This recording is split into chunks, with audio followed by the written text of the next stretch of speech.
Welcome to सैसरमा jobs notifications. और आज हम बात करेंगे हिमाचल प्रदेश यूनिवर्सिटी शिमला के द्वारा कंडक्ट होने वाला एग्ज़ाम HPMSc जूलॉजी 2024 एट आप सभी को पता होगा डेट इसकी है 27 मई 2024। तो 27 तारीख को आपका एग्ज़ाम है और आज आप तारीख देख सकते हो 16 तारीख आपके पास हो चुकी है। अब बची है 10 दिन यानी कल से।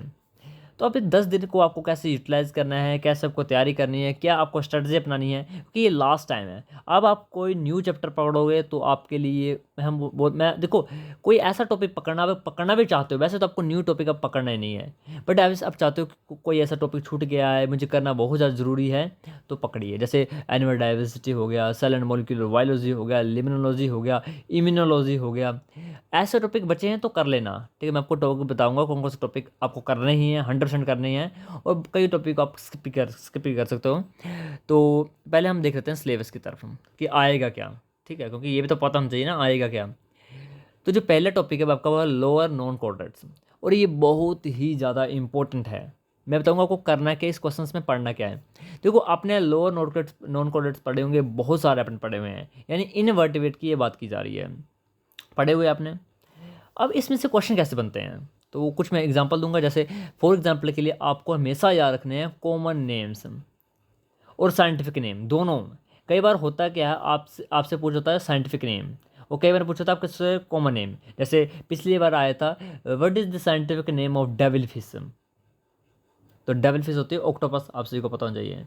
What is the scientific name of sea urchin, या ऐसा पूछ सकते हो जो आपका फाइजिली होता है उसका कॉमन नेम क्या होता है। ये पोर्टिक्यूज मैन ऑफ बार किसे कहते हैं, मैंस डेड फिंगर किसे कहते हैं, बहुत इंपॉर्टेंट क्वेश्चन है।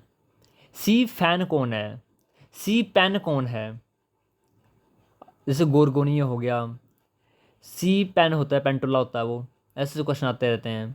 तो यदि कॉमन नेम और साइंटिफिक नेम ये तो सारे कर लो, सारे कर लो।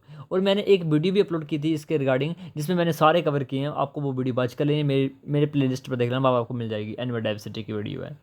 ऐसे क्वेश्चन आपको जहाँ पर मिल रहे हैं, जहाँ पर साइंटिफिक नाम पूछे गए हैं, वो आपको याद रखने हैं। ये क्वेश्चन बनेगा। दूसरा दूसरा क्वेश्चन कैसे बनते हैं, जैसे कोई आपसे डिजीज़ पूछी जाएगी, यानी स्लीपिंग सिकनेस किसके द्वारा कोज की जाती है, या आपसे पूछा जाएगा डेंगू वायरस का वेक्टर कौन है, या आपसे पूछा जाएगा मलेरिया का कौन कोज करता है, या आपसे पूछा जाएगा जीका वायरस किसके द्वारा फैला जाता है, या आपसे पूछ सकता है कि एंटामीबा हिस्टोलिटिका किस वेक्टर के द्वारा फैलता है, यानी हाउस फ्लाइज का राइट आंसर है। कई बार क्वेश्चन आपके वेक्टर्स और जो डिजीज कोजिंग प्रोटोजोन्स उस पर क्वेश्चन पूछ जाते हैं। जैसे लिस्मानिया डोनोवानी हो गया आपका, स्लीपिंग सिकनेस हो गए, बाकी ये ऐसे डिजीज आपको कर लेने। जैसे ट्राइपेनोजोमा क्रूजी होगी, ट्राइपेनोजोमा व्रूजी हो गया। ठीक है, दोनों अलग अलग है। Sleeping sickness of African and American sleeping sickness, ठीक है, कालाजार हो गया। ऐसे ऐसे डिजीज पढ़ लेना। ये दो टॉपिक पर क्वेश्चन बनते बनते और इस बार 100% बनेंगे। बाकी और क्या क्वेश्चन बन सकते हैं, और क्वेश्चन बन सकते हैं कि इनमें से कौन सा करेक्टर फाइलम एनिलिडा का नहीं है, या इनमें से कौन सा करेक्टर फाइलम एनिलिडा का है। ऐसे क्वेश्चन बनते हैं। तो बस ऐसे क्वेश्चन बनेंगे, इससे ज़्यादा कुछ नहीं बनेगा। हाँ, एक बन सकता है लार्वे, कि व्हाट इज़ द आपको बताना है अकाइनोडर्मेटा का लार्वा कौन सा होता है, या आपसे पूछ सकते हो सिलिंट्रेट का लार्वा कौन है। ठीक है, लार्वे पूछ सकते हैं, या लार्वा पूछोगा ट्रोकोफोर किसका लार्वा है, मिरासीडियम किसका लार्वा है, ऐसा क्वेश्चन। तो लार्वे सारे कर लेना। बाकी यही बनेगा, इससे ज़्यादा कुछ नहीं बनेगा। कोई भी क्वेश्चन से ज़्यादा नहीं बनेगा एनिमल डाइवर्सिटी से, जो मैंने बताए हैं इसी से क्वेश्चन बनेंगे। उसके बाद देखो higher non coordinates. Higher non coordinates आपके आ जाएंगे आपके हेमी कोऑर्डिनेट तक। ठीक है, आप सभी को पता होगा इनवर्टिब्रेट और इनवर्टिब्रेट वर्टिब्रेट और बीच में नॉन कोऑर्डिनेट हायर वाले बेलन ग्लोसस से क्वेश्चन पूछ जाते हैं। एक क्वेश्चन पूछा जाता है, हर बार आते हैं, कनेक्टिंग लिंक्स। मैं जो बता रहा हूँ उसको नोट कर लेना कॉपी में, क्योंकि ये मैं पता नहीं कितने सालों का एक्सपीरियंस से बोल रहा हूँ, 2017 से बोल रहा हूँ कि ऐसे क्वेश्चन आ ही रहे हैं। जैसे मैं भी जो मैंने बताया वो क्वेश्चन। अब देखो कनेक्टिंग लिंक्स, जैसे आपके but the connecting link between reptiles and birds, what is the connecting links between annelids and arthropods, what is the connecting links between mollusc and arthropod. ऐसे ऐसे क्वेश्चन 100% बनेंगे। या तो ऐसा बनेगा कि आर्चिपेटेक्स किन दो के बीच में कनेक्टिंग लिंक है, बेलन ग्लोसस किसका कनेक्टिंग लिंक है। मिसिंग लिंक से नहीं आता, मिसिंग लिंक्स तो चले गए, मिस हो गए वो, उनका कोई इशू नहीं है, बट कनेक्टिंग लिंक से क्वेश्चन बनते हैं।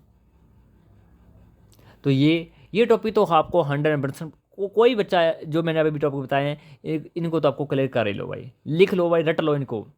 अब उसके बाद आता है हमारे पास कोडेट। कोडेट से आपका क्वेश्चन कैसे बन सकते हैं? कोडेट से देखो, जैसे आपके जो फाइलम है ना, इसमें क्वेश्चन बन सकता है कि सबसे बड़ा ऑर्डर कौन सा है। ठीक है, देखो अगर सबसे बड़ा फाइलम पूछा जाएगा तो आपको याद रखना है, अपने आर्थ्रोपोड बताना है। कौन बताना है? Arthropod. Second largest phylum mollusc, ये भी याद रखना। Second largest phylum is mollusc and highest या सबसे बड़ा फाइलम जो है वो आपका आर्थ्रोपोड। आर्थ्रोपोड में पूछा जाए सबसे बड़ी क्लास कौन है, तो क्लास इंसेक्टा। ओके, और बाकी बाकी हायर कोडेट्स यानी कोडेट्स से क्वेश्चन बनते हैं आपके वो वाले, जैसे एप्स के आपके कुछ सब क्लासेस लिखी होंगी, जैसे जैसे कई बार क्वेश्चन आ जाता है आपके इन पर यार, क्या बोलते हैं उनको, एप्स के जो फेरेंज आर्टिकल होते हैं, जैसे क्या बोलते हैं उनको, एरोटिक आर्टिज्म। तो एरोटिक आर्चिस पर क्वेश्चन बन जाते हैं कि कौन सी एरोटिक आर्चिस वो रिड्यूस हो चुकी है, या 6 एरोटिक आर्चिस क्या बनाती है। असल में क्वेश्चन तो फिजियोलॉजी का क्वेश्चन है ये, बट इधर भी आ जाता है। तो एरोटिक आर्चिस पे क्वेश्चन बनते हैं। मैमल्स में क्वेश्चन बनते हैं, जैसे आपका कौन सा ऐसा मैमल है जो फ्लाई कर सकता है। तो आपको अभी को पता होगा चीरोप्टेरा ऑर्डर के आते हैं, यानी मैं बात कर रहा हूँ बैट्स की। या आपसे क्वेश्चन पूछ सकता है कौन से ऐसे मैमल्स वो रीगर्टिटेशन करते हैं। रीगर्टिटेशन होता है पता होगा आपको, ठीक है। तो रीगर्टिटेशन होता है बैट्स करते हैं, खाना डाइजेस्ट नहीं करते हैं, आधा खाते हैं फिर उसके बाद उनको बच्चों को खिलाते हैं वोमिटिंग के थ्रू, रीगर्गिटेशन बोलते हैं इसको। तो ऐसे ऐसे क्वेश्चन बनते हैं। या आपसे क्वेश्चन बन सकता है मैमल से कि कौन सा ऐसा मैमल है जो एग ले करता है। तो इसके 3 एग्जांपल याद रखना, एक्डेना, स्पाइनी आंटीटर हो गया, एक्डेना हो गया, वो हो गया आपका प्लेटिपस हो गया, डक व्हील प्लेटिपस हो गया। ऐसे ऐसे क्वेश्चन आएंगे।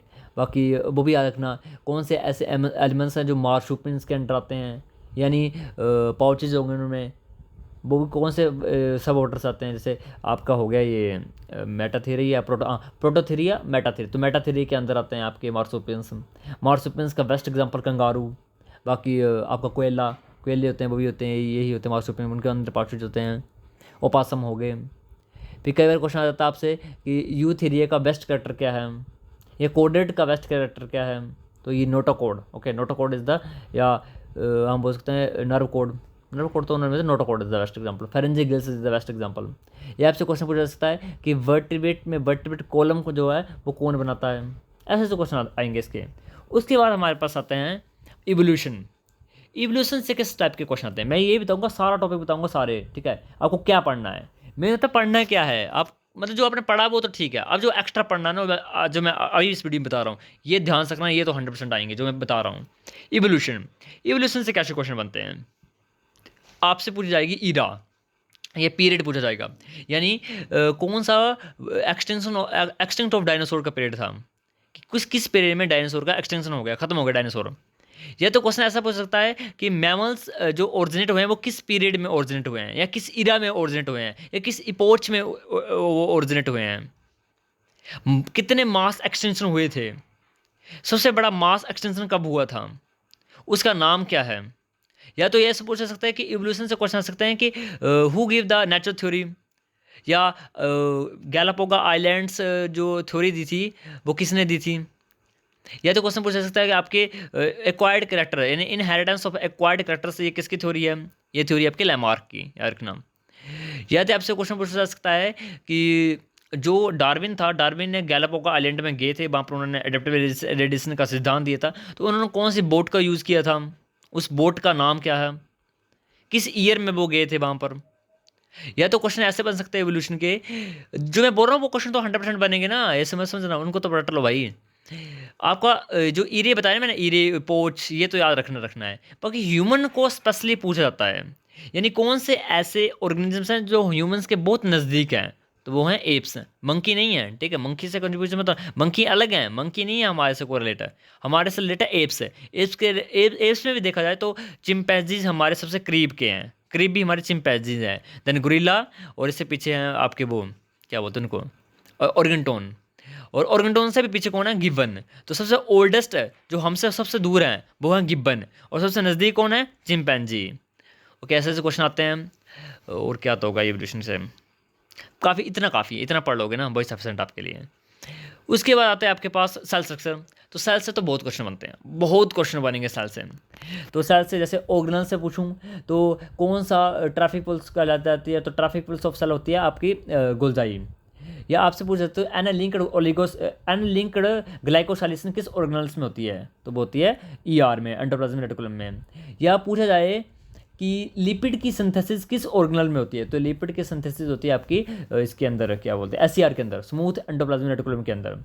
या आपसे क्वेश्चन पूछ सकते हैं कि पावर हाउस ऑफ सेल क्या है, माइटोकॉन्ड्रिया। माइटोकॉन्ड्रिया की इनर मेम्ब्रेन पर किस टाइप के प्रोटॉन पंप प्रेजेंट होते हैं, तो वो होते हैं आपके वो क्या बोलते हैं पी टाइप एटीपीएज प्रेजेंट होते हैं।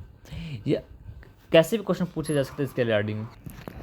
उसके बाद जो मोस्ट इंपॉर्टेंट आजकल हो क्या रहा है, न्यूक्लियस को बहुत टारगेट किया जा रहा है, न्यूक्लियस से क्वेश्चन आ रहे हैं। तो न्यूक्लियस के अंदर कौन सी ऐसी प्रोटीन होती है जो क्रोमेटिन को स्टेबलाइज करके रखी हुई होती है, तो वो होती है लैमिनिन प्रोटीन।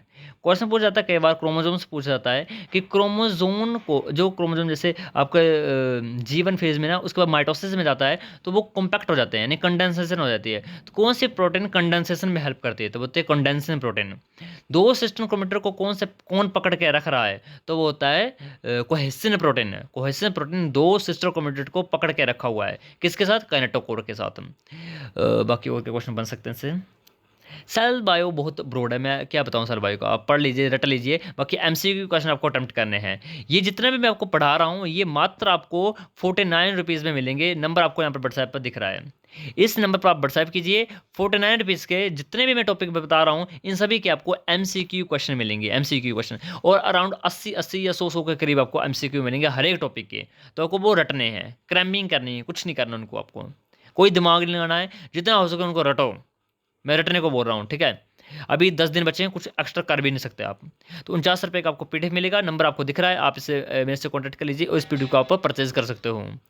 बाकी नेक्स्ट हम बात करें तो नेक्स्ट आएगा आपका cell division and cell cycle and cell signalling. इससे देखो, इससे क्वेश्चन क्या बनते हैं सेल साइकिल से। तो सेल साइकिल का डायग्राम मैं भेजूंगा ग्रुप में, जिसमें कुछ आपके साइक्लिन और सीडीके के बारे में बताया जाता है। तो साइक्लिन एंड सीडीके के बारे में ज़्यादा आपसे डीप नहीं पूछा जाएगा, बेसिक पूछा जाएगा। तो बेसिक मैं इस वीडियो में अभी बता देता हूँ। कौन सा साइक्लिन है जो G1 फेज में पाया जाता है, तो वो होता है आपका साइक्लिन D एंड CDK4-6 लिख लीजिए। कौन सा साइक्लिन या सीडीके इकट्ठे रहते हैं, दोनों साइक्लिन सीडीके दोनों इकट्ठे रहते हैं तभी वर्क करता है सीडीके। कौन सा साइक्लिन और सीडीके है जो G1 और S फेज की ट्रांजिशन में पाया जाता है, तो वो होता है आपका साइक्लिन E और CDK2। उसके बाद पूछा था आपसे कौन सा ऐसा साइक्लिन है जो S फेज में पाया जाता है, तो वो आपके पास है साइक्लिन A और CDK2। उसके बाद पूछा था कौन सा ऐसा साइक्लिन और सीडीके जो आपका G2 फेज ट्रांजिशन में पाया जाता है, वो होता है साइक्लिन B और CDK1। तो ये क्वेश्चन रट लेना, काफ़ी इंपॉर्टेंट रहा है। साइक्लिन से यही क्वेश्चन आएगा। बाकी सेल साइकिल से आपसे वो क्वेश्चन बनते हैं, क्या बोलते हैं उनको, सेल साइकिल में, हाँ यही काफ़ी है आपके लिए। ये एक डायग्राम है, उससे आपको समझ आएगी, जो मैंने बोला यही चीज़ आपको पढ़नी है इसके बारे में, बाकी एक्स्ट्रा पढ़ने की जरूरत नहीं है। सेल सिग्नलिंग से क्वेश्चन बनते हैं कुछ, जैसे ऑटोक्राइन सिग्नलिंग होगी या रिसेप्टर होंगे। कई बार आता है कि एपिनेफ्रिन का कौन सा रिसेप्टर है, तो याद रखना इंपॉर्टेंट क्वेश्चन इस बार भी आएगा। तो एपिनेफ्रिन का जो रिसेप्टर है वो होता है GPCR यानी जी प्रोटीन कपल्ड रिसेप्टर, GPCR। तो GPCR एपिनेफ्रिन हार्मोन का रिसेप्टर है। बाकी जो आपका थायराइड ग्लैंड है उसके रिसेप्टर प्रेजेंट होते हैं न्यूक्लियस के अंदर, ये भी क्वेश्चन आता है। और आपके जो स्टीरॉयड हार्मोन होते हैं, जैसे कोलेस्ट्रॉल हो गया, टेस्टोस्टेरोन हो गया, एस्ट्रोजन, प्रोजेस्टेरोन, इन सभी के आपके रिसेप्टर प्रेजेंट होते हैं साइटोप्लाज्म के अंदर। और बाकी जितने बच गए जो आपके वाटर लविंग है, यानी सेल को क्रॉस नहीं कर सकते हैं, नॉन पोलार हैं, तो वो उनके जितने रिसेप्टर में प्रेजेंट होते हैं आपके सेल मेम्ब्रेन के रिसेप्टर के सेल मेम्ब्रेन के साथ, जैसे GPCR और RTK। उसके बाद आपके एनिमल टिश्यू एंड हिस्टोलॉजी पढ़ने की जरूरत नहीं है, छोड़ दो, अभी इतना टाइम आपके पास नहीं है। न्यूट्रिशन डाइजेशन से भी क्वेश्चन कुछ बनते हैं, जैसे डाइजेशन से बन सकते हैं क्वेश्चन यार काफ़ी।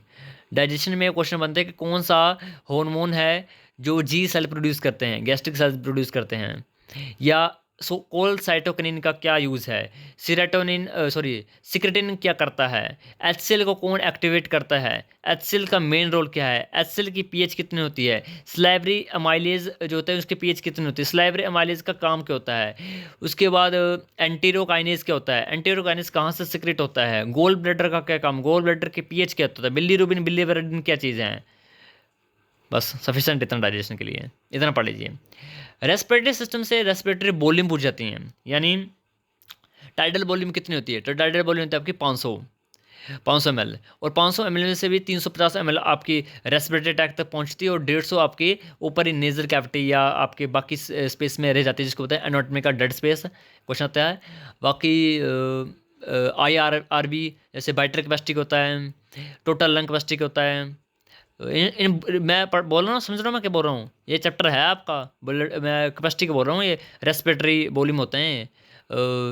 उसके बाद सारी पढ़ लेना, जितनी भी आए ये, जितनी भी है वाइटल कैपेसिटी वगैरह सब पढ़ लेना है। गैस एक्सचेंज से क्वेश्चन आता है आपका O2 कि कौन सी ऐसी फॉर्म है जो ऑक्सीजन को मैक्सिमम हमारे बॉडी में पहुंचाती है, वो हीमोग्लोबिन है। कार्बन डाइऑक्साइड को मोस्टली किस रूप में भेजा जाता है, वो है सोडियम बाइकार्बोनेट, वो भेजता है। पोटाशियम बाइकार्बोनेट होता है, sodium bicarbonate is the correct answer. बाकी कौन सा ऐसा बोहर इफेक्ट है जिसको बोलते हैं सिग्मॉइड कर्व, उसको पढ़ लेना कि कौन लेफ्ट को ट्रांसफर करता है और कौन राइट को ट्रांसफर करता है। लेफ्ट को ट्रांसफर करने वाले हैं जो ऑक्सीजन और हीमोग्लोबिन की बॉन्डिंग को स्ट्रॉन्ग बनाते हैं, जो लेफ्ट की तरफ कर्व को करता है, और राइट की तरफ कर्व हो जाए तो ऑक्सीजन और हीमोग्लोबिन की डिसोसिएशन होती है, यानी उनकी जो आपस में एफिनिटी है वो डिक्रीज होती है। ठीक है, ये पढ़ लेना, बहुत ज़्यादा इंपॉर्टेंट है ये। उसके बाद ब्लड सर्कुलेटरी सिस्टम से ब्लड क्लोटिंग से क्वेश्चन आते हैं। कौन सा क्लोटिंग फैक्टर जो है आपका सबसे पहले रिलीज होता है, या फाइब्रोजन का क्या रोल है, फाइब्रोनेक्टिन का क्या रोल है, विटामिन कौन सी यूज़ हो रही है इधर, विटामिन के होती है। ठीक है, उसके बाद यही आता है सर्कुलेटरी सिस्टम से। बाकी आरबीसीज का आएगा थोड़ा बहुत कि आरबीसीज का लाइफ टाइम कितना होता है, फीमेल में कितना काउंट है, मेल में कितना काउंट है, बाकी कुछ नहीं बनेगा इधर। हाँ, ये क्वेश्चन बनेगा लव डब की साउंड कैसे आती है। ठीक है, बाकी अगर डीप पूछना हो तो वो ईसीजी के बारे में पूछ सकते हैं, इलेक्ट्रोकार्डियोग्राफ के बारे में, कि ईसीजी में जो पहली वेव है पी वेव वो क्या होती है, तो पी वेव होती है आपके ओरिकल सिस्टोल, यानी ओरिकल डीपोलराइजेशन। उसके बाद QRS तीनों इकट्ठी चलती हैं, तो QRS का मतलब होता है वेंट्रिकल सिस्टोल, यानी ventricle depolarisation. Then T wave, और टी वेव का मतलब होता है ventricle depolarisation, sorry ventricle repolarisation. तो ये पूछ सकते हैं। इलेक्ट्रोकार्डियोग्राफ की फुल फॉर्म पूछ सकते हैं। बाकी कौन सी जो ऐसी आर्टरी है जो अपोजिट काम करती है, बाकी आर्टरी का काम होता है ब्लड को ऑक्सीजनेटेड ब्लड को हमारे शरीर तक पहुंचाना, बट एक आर्टरी है जो उल्टा काम करती है, वो कौन सी आर्टरी है, क्या काम कर रही है, पल्मोनरी वेन्स का क्या रोल है। ठीक है, ऐसे ऐसे क्वेश्चन बनते हैं। उसके बाद एक्सक्रीशन से तो एक क्वेश्चन बनेगा काउंटर करंट मैकेनिज्म, पढ़ लीजिए भाई, रट लो काउंटर करंट मैकेनिज्म को। लूप ऑफ हेनली में क्या ऑब्जर्व हो रहा है, पीसीटी में क्या ऑब्जर्व हो रहा है, डीसीटी में क्या ऑब्जर्व हो रहा है, कोलेक्टिन डक्ट में कौन सा हार्मोन एक्ट करता है, वो करता है वैसोप्रेशन। उसके बाद वैसोप्रेशन क्या बोलते हैं किस लेयर पर अटैक करता है, वो करता है एपिकल सरफेस के ऊपर। बाकी क्या क्वेश्चन बन सकता है एक्सक्रीशन से, हाँ वो बर्ड्स वगैरह में कौन सा यूरिटैलिक है, कौन सा अमोनिटैलिक है, कौन सा यूरिकोटैलिक है, ऐसे ऐसे क्वेश्चन बनेंगे इससे। Endocrinology, that's the most important है। एंडोक्रिनोलॉजी से आएंगे आपके हार्मोन्स, और हार्मोन से पूछा जाएगा कि इस हार्मोन की डेफिशिएंसी से कौन सी डिजीज होगी, जैसे क्रिटिनिज्म, कुछ मैं एग्जांपल दूंगा वो रट लेना। क्रिटिनिज्म होगी, माइक्सोडीमा हो गया, इनको तैयार कर लेना। उसके बाद आपके आती हैं गिगेनेटिज्म हो गया, हाँ। उसके बाद आपकी ट्राइजोमी होगी, डाउन सिंड्रोम हो गया, टर्नर सिंड्रोम हो गया, क्लिफेंटन सिंड्रोम हो गया। बाकी और क्या बन सकता है, हाँ। उसके बाद कौन सा ऐसा हार्मोन है जो बर्थ हार्मोन कहलाता है, कौन सा ऐसा हार्मोन जो आपका प्रेगनेंसी हार्मोन होता है, कौन सा ऐसा हार्मोन है जो आपका लार्जेस्ट ग्लैंड के द्वारा सिक्रेट किया जाता है, थायराइड के द्वारा सिक्रेट किया जाता है, कौन सा ऐसा हार्मोन है जो इनहिबिट करता है ग्रोथ हार्मोन की एक्टिविटी को, कौन सा ऐसा हार्मोन है जो लैक्टेशन के टाइम निकलता है। देखो लैक्टेशन के टाइम आपको प्रोलैक्टिन यूज करता है, और ऑक्सीटोसिन होता है बर्थ हार्मोन। जैसे ही ऑक्सीटोसिन हेल्प करता है सिक्रेशन में, और प्रोलैक्टिन होता है वो मिल्क बनाता है। कौन सी ऐसी, हाँ ऐसे क्वेश्चन बनते हैं। हार्मोन से ये बनता है, हार्मोन्स कहाँ से निकलते हैं, क्या रोल है, और उनके ना होने से या होने से क्या होगा, यानी हाइपो और हाइपर कंडीशन में क्या होगा, ये आएगा। इससे ज़्यादा कुछ नहीं आएगा। उसके बाद है कंट्रोल कोऑर्डिनेशन, जरूरत नहीं है। मसल स्केलेटन की जरूरत नहीं है क्योंकि डिटेल में मसल से एक दो क्वेश्चन कर लेना कि मायोसिन का क्या रोल है और एक्टिन का क्या रोल है। Sarcomere is the basic unit, sarcomere के थोड़े से उसका पढ़ लेना, बाकी पढ़ने की जरूरत नहीं है। रिप्रोडक्टिव सिस्टम से आएगा स्पर्मेटोजेनेसिस एंड oogenesis। स्पर्मेटोजेनेसिस में सेकेंडरी स्पर्मेटोसाइट दिए होंगे कंडीशन की 50 दिए हुए हैं तो कितने बनेंगे, 100 दिए हुए तो कितने बनेंगे, ये मैंने समझाया आपको, बताने की जरूरत नहीं, बार बार मेरे को देख लो वीडियो। उसके बाद oogenesis है, oogenesis में क्या होता है, पोलर बॉडी कब बनती है, कितनी पोलर बॉडी बनती है, बाकी कोई क्वेश्चन नहीं आएगा रिप्रोडक्टिव से। उसके बाद आएगा गैमेटोजेनेसिस। गैमेटोजेनेसिस तो सिंपल पूछ जाता है, गैमेट कैसे बनते हैं, बहुत ईजी है, कुछ नहीं है, आपको स्पर्मेटोजेनेसिस पढ़नी है। फर्टिलाइजेशन, फर्टिलाइजेशन से क्वेश्चन पूछ जाता है कि कौन सा ऐसा क्या बोलते हैं आयन है जो हेल्प करता है, तो कैल्शियम आयन हेल्प करता है फर्टिलाइजेशन में। फर्टिलाइजेशन कौन कैसे बनती है, ये ज़्यादा डीप हो जाएगा, रहने दो, कैल्शियम पढ़ना है ना बस। बाकी एक्रोजोम, सॉरी क्या बोलते हैं एक्रोजोम, उसका क्या रोल है, एक्रोजोम कहाँ से बनता है, वो गलजाई से बना होता है। कौन सा एंजाइम होता है, हाइलुरोनिडेज होता है। एंटी फर्टाजिन और फर्टाजिन कहाँ होता है, बस पढ़ लेना सफिशेंट है। क्लीवेज और अर्ली डेवलपमेंट में आएगा कि क्लीवेज यानी ब्लास्टुला, गैस्ट्रुला, तो गैस्ट्रुला कब बनता है, ब्लास्टुला कब बनता है, मोरुला क्या होता है, कितनी सेल स्टेज को हम मोरुला बोलते हैं। उसके बाद इससे क्वेश्चन क्या बन सकते हैं और हाँ, जर्म लेयर से क्वेश्चन बन सकता है, यानी एंडोडर्म से क्या बनता है, मेसोडर्म से क्या बनता है, एक्टोडर्म से क्या बनता है। थोड़ा सा बता दूं तो रेटिना आपके बनती है एक्टोडर्म से, और एपिडर्मिस ये भी एक्टोडर्म से बनती है। मेसोडर्म से हमारे बनते हैं इंटरनल ऑर्गन्स, यानी आपके जो गट वगैरह होगी, और आप मस्कुलेचर हो गया, स्केलेटन सिस्टम हो गया, ये सब मेसोडर्म से बनते हैं। और एंडोडर्म से बनता है पूरा ट्रैक, यानी pharynx, then oesophagus, then stomach, then liver, then all the parts of the gastrointestinal track, ये सारा बनता है एंडोडर्म से। ओके, ऐसे पढ़ लेना। कार्बोहाइड्रेट से, तो कार्बोहाइड्रेट से बनेगा कौन सा ऐसा क्या बोलते हैं इसको, नॉन रिड्यूसिंग शुगर है, यानी सुक्रोज से क्वेश्चन आएगा, सुक्रोज का स्ट्रक्चर पूछा होगा, उनकी लिंकेज पूछी होगी, माल्टोज किस दो कंपाउंड से बना होगा, लैक्टोज किन दो कंपाउंड से बना हुआ है।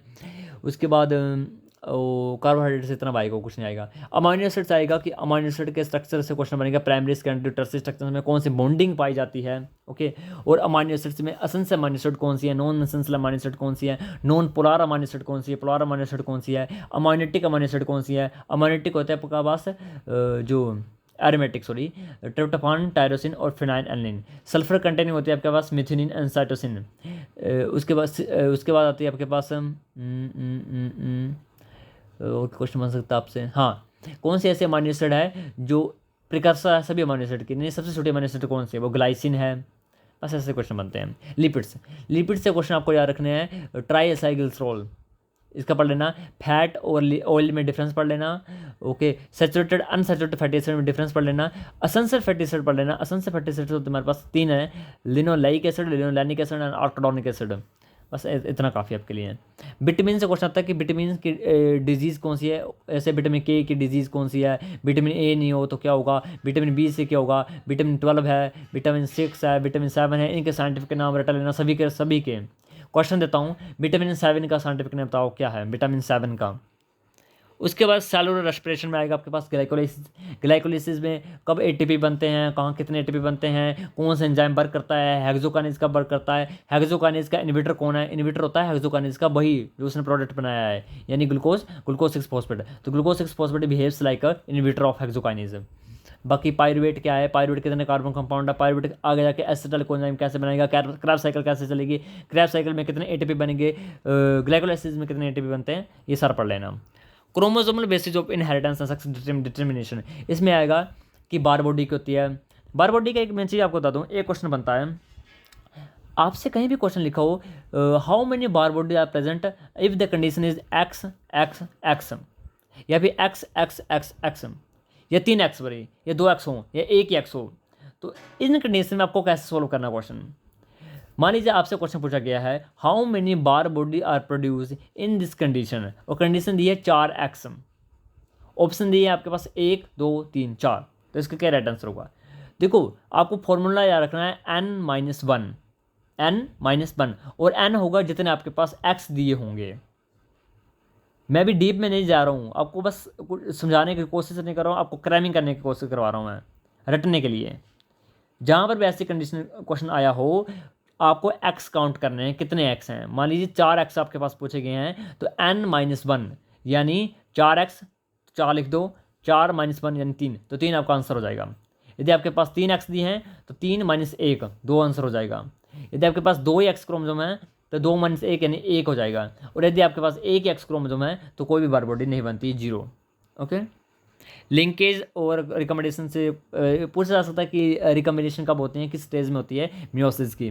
बाकी न्यूक्लिक एसिड से क्वेश्चन नहीं बनेगा। प्रोटीन सिंथेसिस, हाँ प्रोटीन सिंथेसिस बन सकता है कि कौन सा ऐसा जो है प्राइमर रिमूवल है, कौन सा हेल्प करता है आपका 5' to 3' एक्टिविटी में, या डीएनए पॉलीमरेज कौन से हैं, आरएनए पॉलीमरेज कौन से हैं।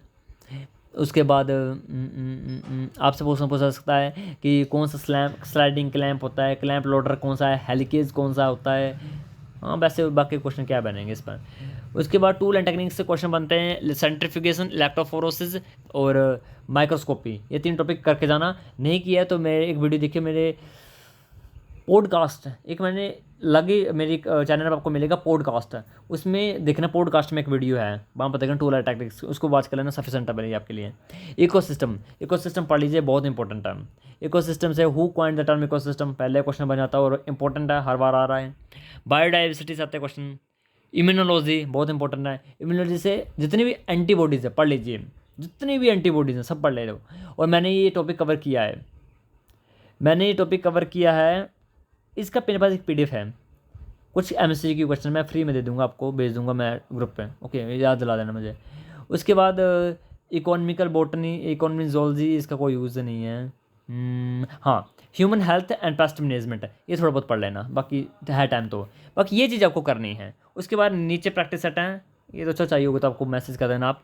बाकी ये सारा मटेरियल आपको, इसके सभी के एमसीक्यू आपको मिलेंगे मात्र 49 रुपीज़ के। परचेज़ करने होगा तो परचेज़ कर लेना। Thank you.